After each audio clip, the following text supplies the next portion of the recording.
Balu marked आणि रुपेश पागोरेचा आणखी एक कारनामा आता पुढारी न्यूजच्या हाती लागलाय। दोघांनीही बोगस प्रमाणपत्राद्वारे दिव्यांग आरक्षणाचा लाभ घेतल्याचं समोर आलंय।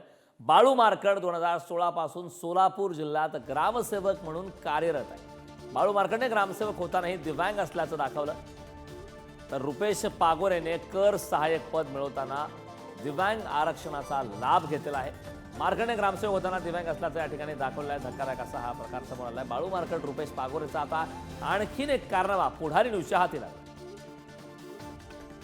या संदर्भात ताजी अपडेट देण्यासाठी आपले प्रतिनिधी किरण ताजने आपला संवाद जोडलेत। किरणकडे जाणार आहे। किरण, आणखीन एक खळबळजनक प्रकार आता पुढारी न्यूजच्या हाती लागलेला आहे। खरं तर परीक्षांमध्ये गैरवापर, दिव्यांगाच्याही प्रमाणामध्ये वेगळ्या प्रकारची फसवणूक करण्यात आल्याचा प्रकार समोर आला। काय सांगशील? खरं तर आपण बाळू मार्कड आणि रुपेश पागोरे यांचे अनेक कारनामे बघितलेले आहे आणि त्यापैकीच एक हा कारनामा आहे। प्रामुख्याने जर बघितलं तर यांनी जी सुरुवात केलेली आहे दिव्यांग प्रमाणपत्र घेऊन शासन सेवेत येण्याची, ती काही नवीन नाहीये। त्यांनी अनेकदा यापूर्वी देखील प्रयत्न केलेले होते, मात्र 2016ला बाळू मार्कडला यश आलेलं होतं। त्यावेळेला तो ग्रामसेवक झालेला होता आणि एकदा या शासन सेवेमध्ये आल्यानंतर ज्या वेळेला त्यामधल्या काही खाचखळगे त्यांच्या लक्षात आले, त्यानंतर त्यांनी थेट तहसीलदार होण्याचा प्रयत्न बाळू मार्कडने केलेला होता आणि तो प्रयत्न मात्र पुढारी न्यूजच्या या सगळ्या कारनामे उघड केल्यानंतर तो हाणून पडला गेलेला आहे। बाळू मार्कड त्यामध्ये बाद ठरला। नंतरच्या काळामध्ये रुपेश पागोरे हा तर थेट वैद्यकीय पडताळणी जी होती तिला उपस्थितच राहिलेला नव्हता। त्यामुळे बाळू मार्कडप्रमाणे रुपेश पागोरे हा देखील बाद झालेला होता। त्यामुळे यांच्यावर कारवाई होणं अपेक्षित होतं, मात्र दोन्ही आत्ताच्या घडीला जर बघितलं तर ते शासन सेवेमध्ये आहे।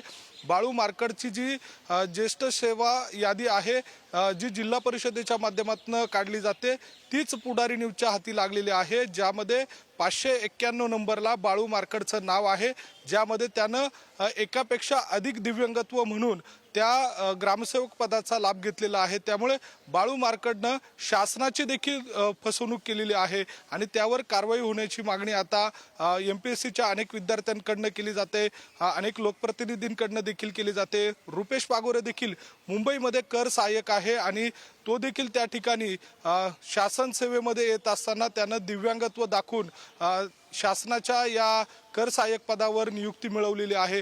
दुसरी आणखी एक महत्त्वाची बाब म्हणजे रुपेश पागोरे याचे अनेक कारनामे आहेत। पोलीस भरती करत असताना त्यानं खेळाडू आरक्षण त्या ठिकाणी घेऊन अर्ज प्रणाली केलेली होती।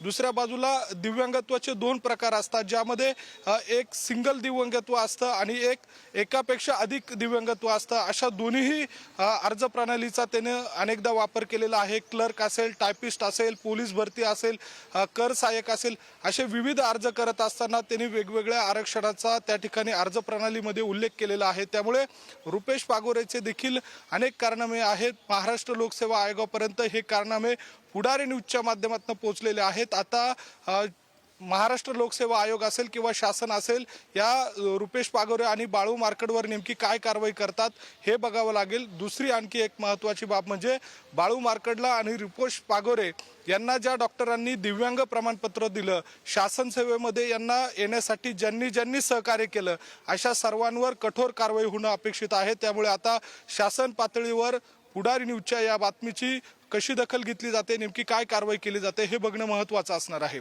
करण, नक्कीच किरण, आपल्याशी असाच जोडलेला बाळू मार्कड 2016 पासून सोलापूर जिल्ह्यामध्ये ग्रामसेवक म्हणून कार्यरत असल्याचं सुद्धा कळतंय। बोगस प्रमाणपत्राद्वारे दिव्यांग आरक्षणाचा लाभ घेण्यात आल्याचा खळबळजनक प्रकार समोर आलाय। रुपेश पागोरेकडून कर सहाय्यक पद मिळवताना दिव्यांग आरक्षणाचा लाभ घेण्यात आला आहे, तर या व्यतिरिक्त पोलीस भरतीमध्ये सुद्धा अशा प्रकारचा गैरप्रकार या दोघांनी केल्याचं समोर आलं।